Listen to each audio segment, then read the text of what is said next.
Our story begins in the middle of the North Atlantic, where King Orvindil is returning home with his half-brother, Fjalnir, and a Viking Airlines direct mail suitcase full of stolen gold.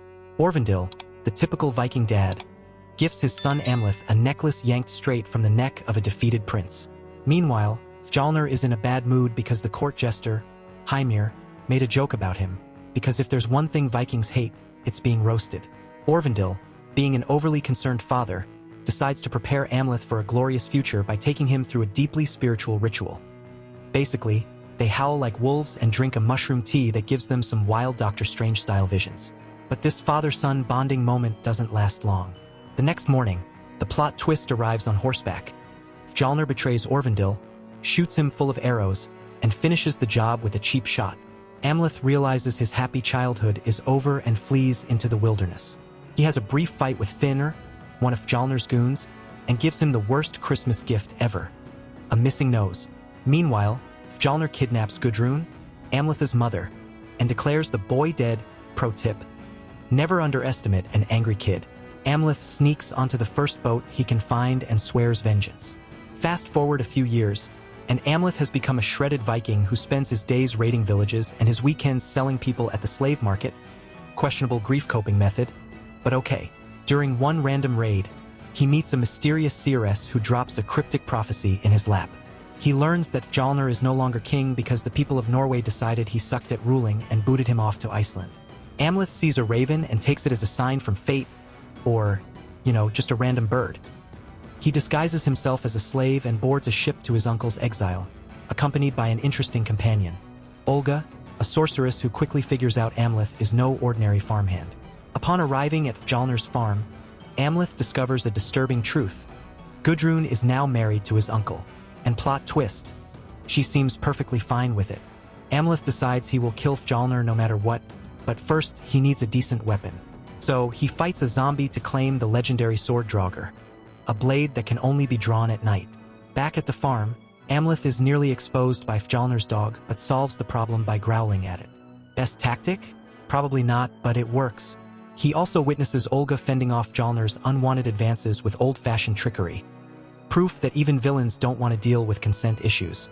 Now, here's a part one personally wouldn't do.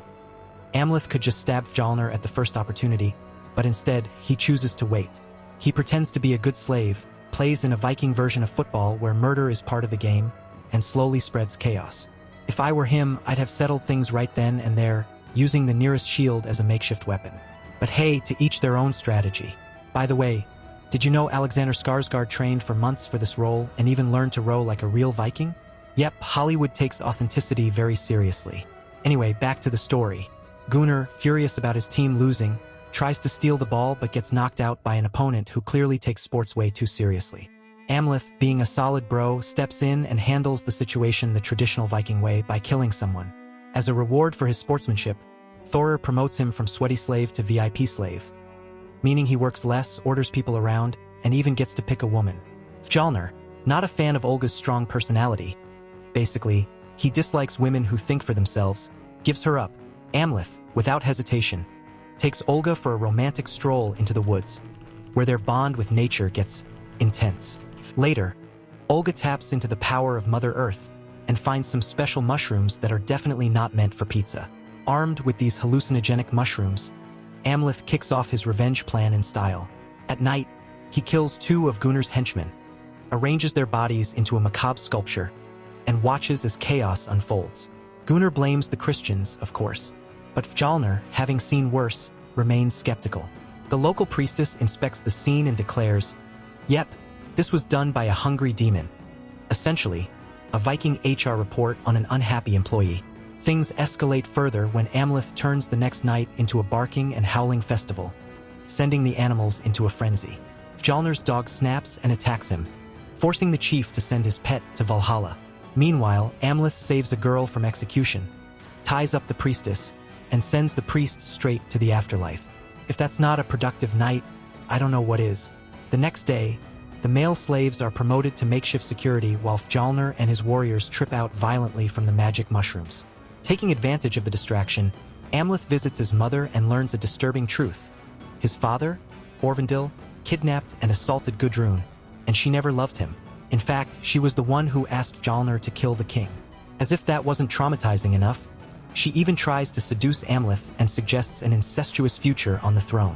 But Amleth, having at least a shred of common sense, refuses and decides to kill Thorir instead.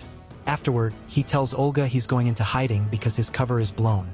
When Mjolnir discovers his son's murder and the missing heart, he starts executing slaves at random, looking for confessions. When he gets to Olga, Amleth reveals himself, proudly displaying his royal necklace and a fake heart. Mjolnir orders his men to capture him, and after a fair fight, just kidding, he surrenders on purpose. Amleth is strung up in the barn like a human piñata. But don't worry, the mystical Raven rescue team comes through. With the help of a hooded stranger, Amleth escapes. Meanwhile, Mjolnir promotes little Gunnar as his heir and holds Thorir's funeral. But when they return to the barn to finish the job, Amleth is long gone. Amleth has a vision of Valhalla but soon realizes Olga actually rescued him. Convinced their destiny is to be together, they plan to escape to Orkney. On the way, Amleth learns Olga is pregnant with twins, one of whom will be the prophesied Maiden King. Realizing his children will never be safe while Mjolnir is alive, Amleth chooses rage over peace and literally jumps off the boat to swim back. Who needs Uber? Olga, already used to her boyfriend's crazy decisions, asks the wind spirits to protect his journey. Back at the farm, Amleth takes down Mjolnir's men one by one, including Finner, who gets a nose-related revenge treatment. He then enters the main house and finds Gudrun armed with a sword. She tries to fight, but without training, she gets stabbed through the heart in seconds. At that moment, Gunnar appears and stabs Amleth a few times, but our hero retaliates, adding another corpse to his tally. Mjolnir, now completely alone, suggests settling things like real Vikings with a duel at the volcano Hekla. Because, of course, nothing is more Viking than finishing a feud in a lava pit. After a brutal fight, both men kill each other at the same time. As Amleth takes his final breath, he has one last vision: Olga and the children he will never meet before a Valkyrie carries him to Valhalla. Director Robert Eggers went all out on historical accuracy, consulting archaeologists and Norse culture experts to create the most authentic settings and traditions possible. And one thing is clear after watching this movie: being a Viking was not easy. If you've seen the anime Vinland Saga, you'll probably love this film even more. Before you go, don't forget to subscribe and leave a like. See you in the next video.